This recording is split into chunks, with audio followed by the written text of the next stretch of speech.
Bismillahirrahmanirrahim. Welcome back to my channel MLT Concepts. Today we discuss about the second topic of the previous lecture, activated partial thromboplast in time, जिसे APTT कहते हैं। Previous lecture में हमने prothrombin time को discuss किया था। आज का लेक्चर सुनने के बाद अगर इन दोनों टॉपिक्स के अबाउट आपको कोई भी क्वेश्चन ज़हन में आता है तो आपने कमेंट बॉक्स में बता देना है, वो कंसेप्ट मैं क्लियर कर दूंगा। और आज के लेक्चर में हम एपीटीटी का प्रोसीजर भी देखेंगे, रिक्वायरमेंट्स क्या हैं और रेफरेंस रेंज वगैरह, ये सारा कंप्लीट देखेंगे। Let's start. कोआगुलेशन कैस्केड के दो पाथवे होते हैं, एक्सट्रिंसिक पाथवे और intrinsic pathway. Extrinsic pathway prothrombin time से रिलेट करता था। आज का जो हमारा इंपॉर्टेंट टॉपिक है वो है इंट्रिंसिक पाथवे के रिलेटेड। तो इंट्रिंसिक पाथवे और कॉमन पाथवे जो हैं, ये दोनों पाथवे, इनके अंदर जो भी फैक्टर आते हैं ये activated partial thromboplastin time से रिलेट करते हैं। अगर इन फैक्टर में कोई डेफिशिएंसी आएगी तो एपीटीटी टाइम जो है ये डिले होगा। तो आज के लेक्चर में हम देखेंगे कि क्लॉटिंग में इस टेस्ट का क्या रोल है और ये टेस्ट हम क्यों परफॉर्म करते हैं। Let's start. Activated partial thromboplastin time, basically हमने ये चेक करना है कि ब्लड जो है वो क्लॉट होने में कितना टाइम लगा रहा है। हमने उस टाइम की अमाउंट को मेजर करना है। अगर ब्लड वेसल से बाहर निकल आया है, ठीक है, कोई इंजरी हुई है, तो कितना टाइम लगा रहा है हमने वो काउंट करना है।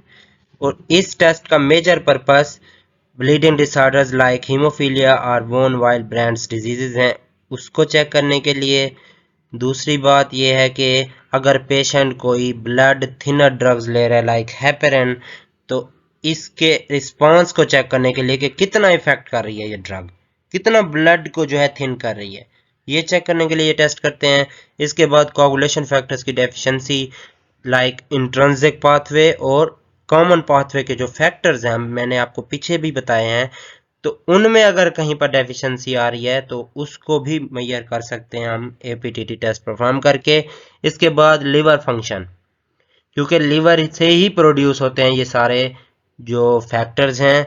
अगर लिवर ठीक से काम कर रहा होगा तो ये फैक्टर ठीक से प्रोड्यूस हो रहे होंगे और जो एपीटीटी है ये नॉर्मल आएगा, एबनॉर्मल नहीं आएगा। तो इससे हम लिवर के फंक्शन को भी आइडेंटिफाई कर सकते हैं। इसकी रिक्वायरमेंट्स में आता है एक्टिवेटेड पार्शियल थ्रोम्बोप्लास्टिन रीएजेंट। अब रीएजेंट के अंदर भी तीन चीजें होती हैं, फास्फोलिपिड, कैल्शियम क्लोराइड और एक्टिवेटर। फास्फोलिपिड्स कौन सा यूज होता है, सिफेलिन, और एक्टिवेटर कोलिन, और जो कैल्शियम क्लोराइड है ये यूज होता है।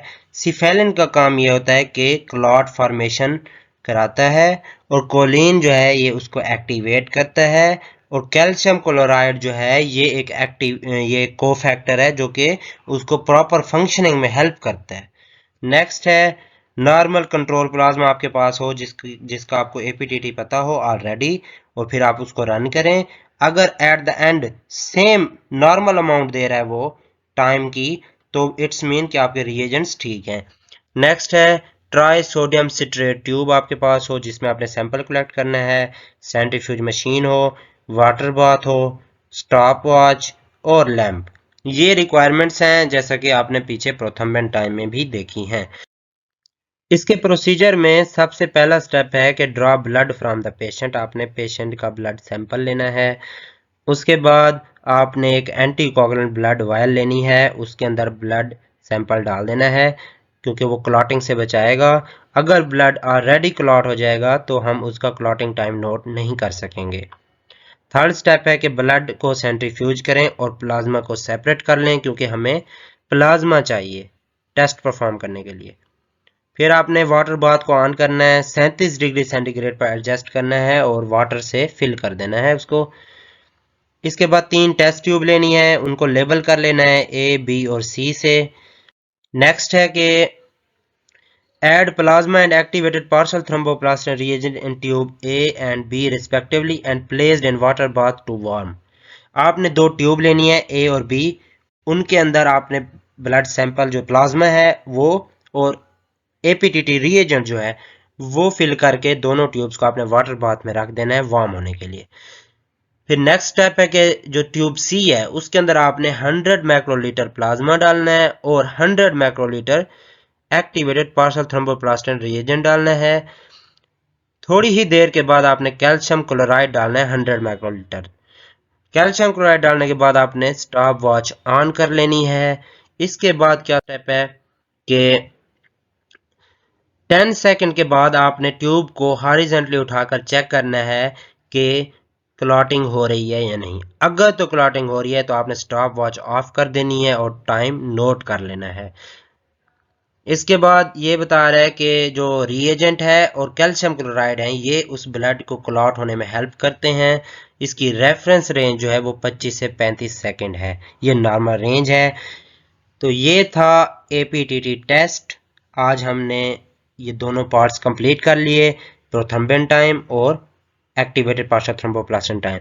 इन दोनों में अगर आपको कहीं पर भी कंफ्यूजन है तो आप मुझसे पूछ सकते हैं कमेंट बॉक्स में। अपना ख्याल रखिएगा। Thank you so much. और लेक्चर अच्छा लगा है तो चैनल को सब्सक्राइब भी कर दीजिएगा।